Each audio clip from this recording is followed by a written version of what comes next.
MSNBC host Chris Matthews runs an at times openly derisive and brazenly sexist news operation that has led at least some staffers to describe themselves as victims of battered wives syndrome, according to 3 of his show's guests and 2 former producers who spoke exclusively to the Daily Caller.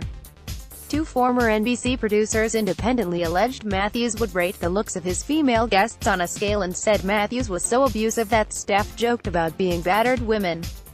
The interviews in total paint Matthews as a tyrant liable to fly off the handle at the slightest mistake, who was eager to objectify women and made inappropriate sexual comments appear to be a matter of course for someone in his position. Both former NBC producers requested anonymity out of concern for their future careers. One is actively seeking a job in media and the other still works closely with MSNBC. One expressed fears about being labeled troublemaker, and cited the string of former Fox News women who have all but disappeared from television. Sadly, I know other women who won't even be an anonymous source regarding Chris Matthews, because they're that concerned about the door closing on career opportunities in media, the producer concluded. According to the 2 producers, whose combined time at the network nearly spans the existence of Hardball, Matthews frequently objectified his female guests and staffers, inappropriately commenting on their appearance and clothing. Matthews would allegedly use pet names like Cutie and Sweetie Pie to refer to female guests and was constantly making uncouth and boorish remarks about women. He would eye down a woman who walked on set or comment on their features or what they were wearing, one former producer said, explaining that it looked like Matthews was undressing the women with his eyes. He would objectify them and interrupt them in a way that he would never do to his male guests. He has a very outdated view of women.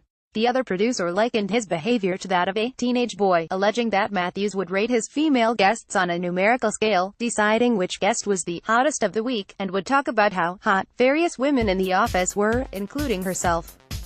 One host on a CNBC show was allegedly on the receiving end of many of his comments and tried to avoid being around Matthews in the office. She didn't want to be in the same room as him, the former NBC producer claimed. She wouldn't want to get her makeup done if he was in there too. The former producer said that while Matthews made comments about her appearance, she never felt like she was being harassed. She described the comments as unprofessional and inappropriate, and said his remarks made multiple women uncomfortable.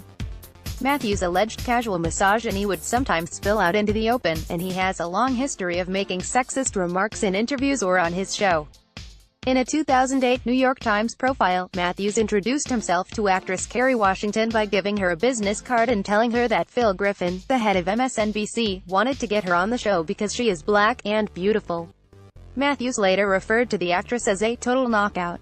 Matthews has also creepily told then CNBC reporter Erin Burnett to get closer to the camera and asserted that vice presidential candidate Sarah Palin is electric but could be hotter. Just last year, he was caught on a hot mic admiring Melania Trump's runway walk, and in 2017 he noted that acting Attorney General Sally Yates is attractive, obviously.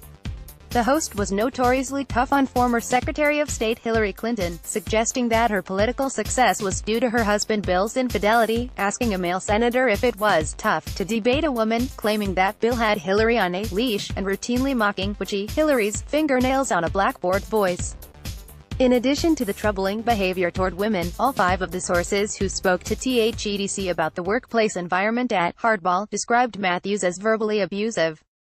They claimed that Matthews' outbursts went beyond normal or justifiable frustration, and former staffers apparently felt like they had to walk on eggshells around their abusive boss. The 2 former producers independently referred to incidents involved screaming at staffers, throwing objects around, and generally demeaning guests and the people who worked for him. I would describe it as verbal abuse, one former producer asserted, recalling their own experiences with Matthews. The screaming is beyond the screaming you've ever heard. You just feel so under attack. He did it so openly, the producer continued. It's not just sexual harassment. What are you supposed to do when somebody is verbally abusing you and attacking you this way? The former producers claimed that multiple female employees were often left in tears after Matthews' angry tirades, which would frequently occur in front of guests during commercial breaks or after his show ended. On one recent occasion, a producer said Matthews berated a staffer so aggressively during a taping that they had to halt production. Matthews left the set to continue yelling at the staffer, who he called worthless and an idiot, while a panel of guests waited for him to cool down. Two other people who were present recalled the incident immediately and seemed shaken by what had happened, although one could not remember the exact words Matthews used. "Seeing it would have made you shudder. You don't forget something like that," the former producer said of the incident. A witness with several years in broadcast media said, at the time, they had never seen anything like it and likewise haven't since. "Walking into the studio that day felt like walking into someone else's unhappy home," the witness recalled. "There was a sense of unease that was obvious from the outset, and I remember at one point hearing Matthews shouting in the distance." The witness, who wished to remain anonymous because he or she is still a guest on other MSNBC programs, said all of the guests seemed horrified by Matthews' behavior, while the staff reacted with what almost read as embarrassment. "I just cannot convey strongly enough how eerie it felt," the witness continued. "I've never been in a situation like that in a TV studio."